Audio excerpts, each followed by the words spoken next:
היי חבר'ה, מה שלומכם? אז עכשיו שאתם מכירים אותי יותר טוב, פתאום הבנתי משהו.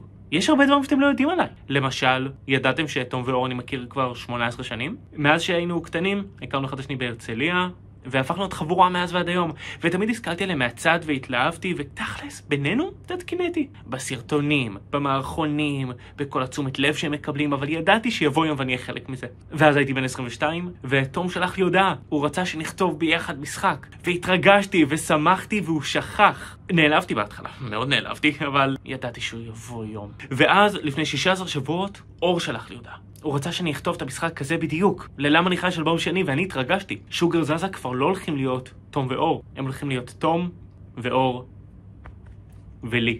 ואני השקעתי, אני כתבתי 117 חידות, שעות של עריכה, שעות של כתיבה, ושום דבר לא היה טוב מספיק. כל הזמן ביקורות, כל הזמן בעיות, ולאט לאט אני מבין, זה כבר לא משחק שלי, זה משחק שלהם, ונמאס לי. ואם הם לא רוצים לשים אותי במרכז, אני הולך לשים אותי במרכז. אבל יש עוד זמן עד שנדבר על זה, כי לדבר על זה אני רוצה שנחזור קצת אחורה, אני רוצה שנחזור אחורה להבין איך כל זה התחיל. בואו נחזור ביחד להתחלה של כל זה.